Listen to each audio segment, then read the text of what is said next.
할렐루야. 새벽에 나오신 여러분 주님 이름으로 환영합니다. 오늘도 하나님의 은혜와 평강이 저와 여러분에게 또 여러분의 삶 가운데 함께하기를 축복합니다. 찬송가 263장입니다.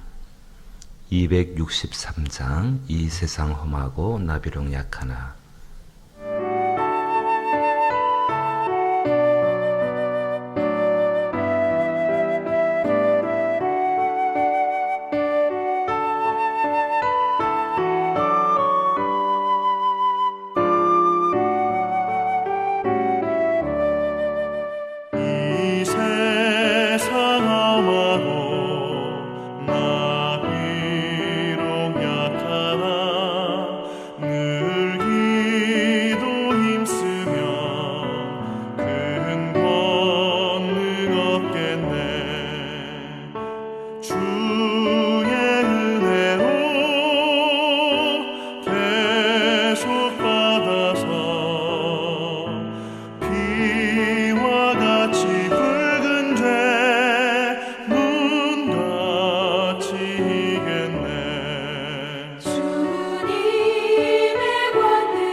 진실로 진실로 감사를 드립니다. 우리를 그리스도의 피로 정하게 하시고 깨끗게 하심을 감사드립니다. 죄인 중에 괴수였습니다. 악한 자 중에 악한 자였습니다. 죽을 곳에서 나오지 못하는 자였습니다. 오셔서 붙잡아 주시고 건져 주시고 이끌어 주시어서 주 앞에 기도하게 하시고 그의 십자가 바라보고 오늘도 믿음의 길을 걷게 하여 주시는 그 은혜에 감사를 드립니다. 오직 주 앞에 정말로 자기를 부인하며 하나님 앞에 기도할 수 있게 하여 주옵시고 그 안에서 열려지는 모든 복된 세계로 말미암아 하나님의 능력들을 경험할 수 있는 저희들 되기를 원합니다. 주여, 진실로 우리가 주를 떠나 사는 것, 우리의 마음과 생각과 우리의 모든 행위와 말들이 하나님을 떠나는 것이 두렵습니다. 온전히 주 안에 머물러 있을 수 있도록 성령께서 우리를 붙잡으시고 인도하여 주옵소서. 기도하음에 막혀진 길들이 열려지게 하여 주옵시고 묶여진 모든 문제가 풀어지게 하여 주옵시고 해결받지 못하는 것 가운데 하나님 임재하여 주시어서 살펴주시고 돌보아 주시며 이루어 주옵소서. 예수님 이름으로 기도하옵나이다. 아멘. 오늘 함께 대하실 말씀은 디모데전서 말씀입니다. 디모데전서 1장 12절로부터 14절 말씀입니다. 디모데전서 1장 12절로부터 14절. 신약성경 337면에 해당합니다. 한 절씩 번갈아 읽으시고요. 마지막 절 같이 읽죠. 제가 먼저 12절 읽습니다. 나를 능하게 하신 그리스도 예수 우리 주께 내가 감사함은 나를 충성되이 여겨 내게 직분을 맡기심이니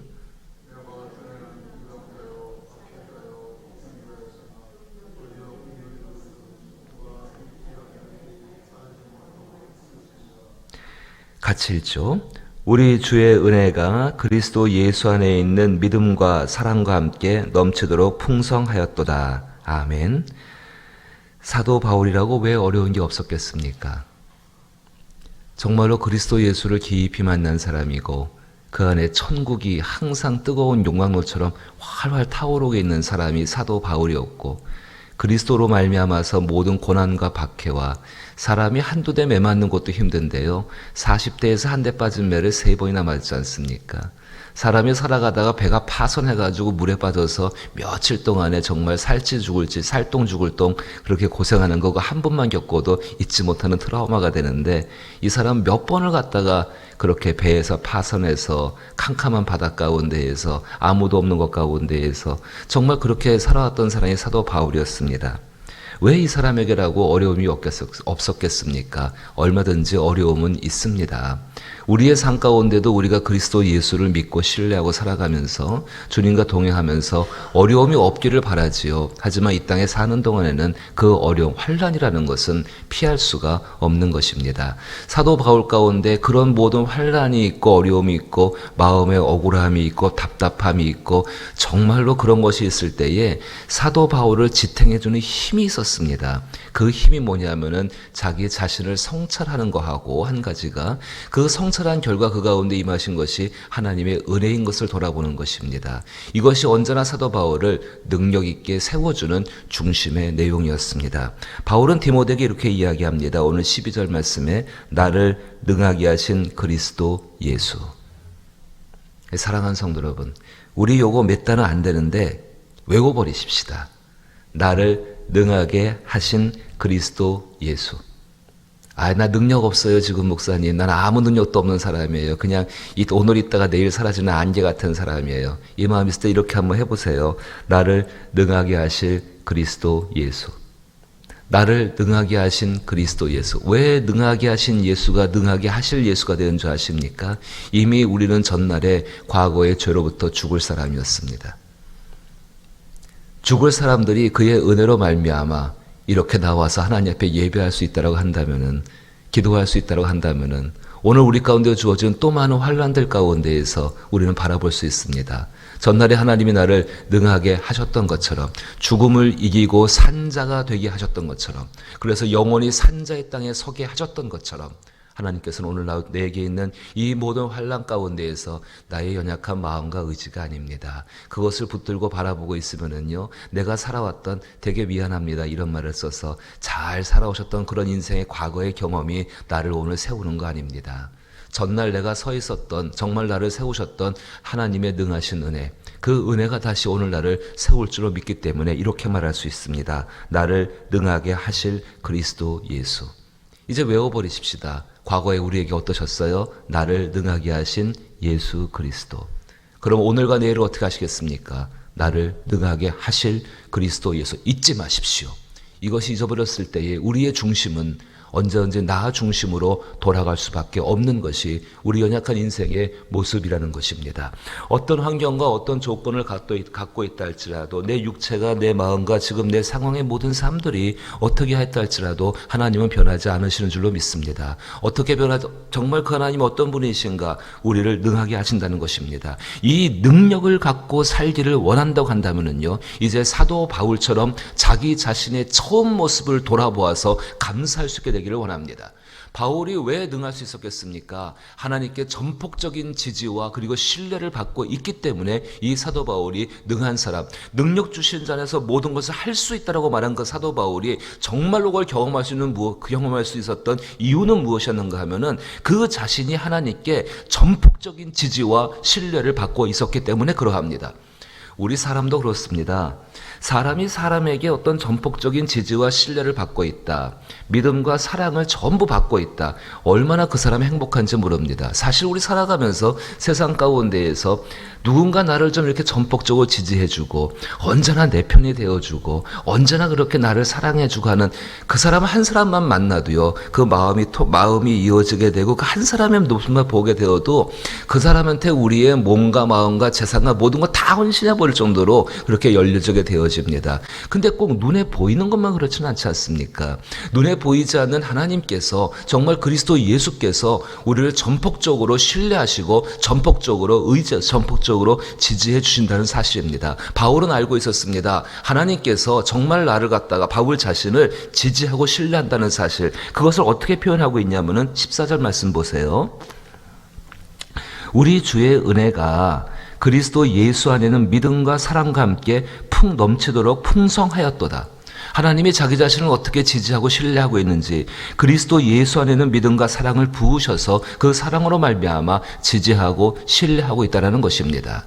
사람에게 지지받지 못하고 사람에게 신뢰를 받지 못하는 것이 때로 슬픔이 될 수 있습니다. 근데 억울할 때가 있지요. 나는 분명히 그렇게 행동한 것이 아닌데 수많은 오해들과 또 사람들의 말들과 또 사람들의 생각이 정말 그렇게 우리를 힘들게 할 때가 있습니다. 그때 사랑하는 성도 여러분, 우리 하나님 바라보십시오. 사람에게 지지받고 신뢰받는 것, 이게 영원할 수가 없거든요. 이게 계속될 수가 없거든요. 우리의 일생 가운데 제일 소중한 사람, 그래서 결혼하고 그래서 사랑하고 그래서 귀하게 여기지만은 배우자조차도 안 그러려고 하는 것이 아니라 사람의 본성이 끝까지 영원히 신뢰하고 영원히 지지할 수가 없는 사람이라는 것이 사람의 존재입니다. 사도 바울이 더 능력이 될 수 있었던 것, 이제 12절로 돌아와 보십시오.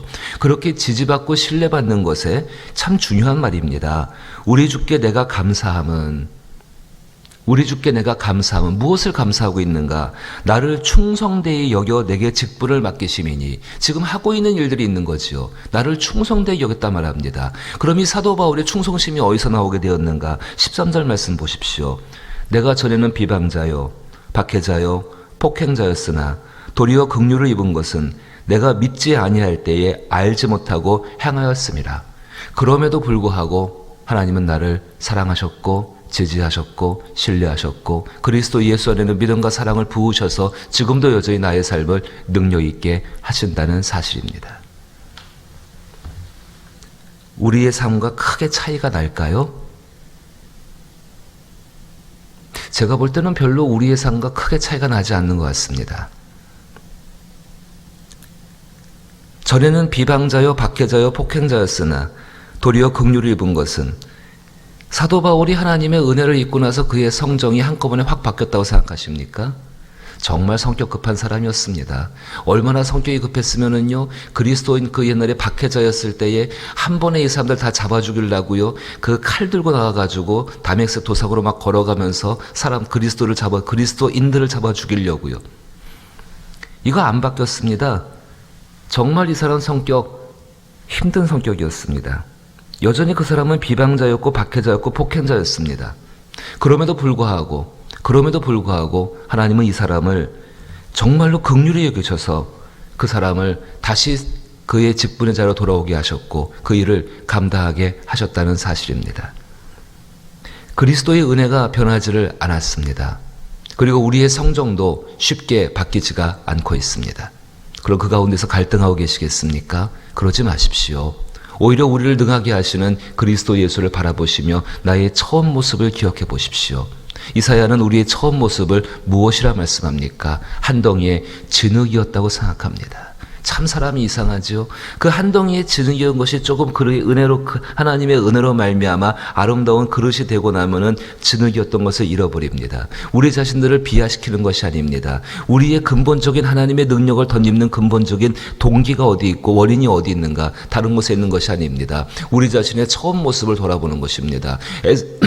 에스겔서에서는 우리를 뭐라고 표현합니까? 하나님께서 지나가실 때 우리가 정말로 갓 태어난 핏덩이, 탯줄도 따르지 못한 그 핏덩이가 발버둥치면서 울고불고 있고 있던 것이 우리의 처음 모습이라고 말합니다. 하나님이 살라 살라 말씀하셨고 그 살게 되는 그 말씀 때문에 그 사람에게 성장하게 되어졌고 옷을 입히셨고 아름다운 목걸이를 해주셨고 아름다운 집을 주셨고 비단 옷을 입히셨고 명예와 권성과 지위를 얻게 하였습니다.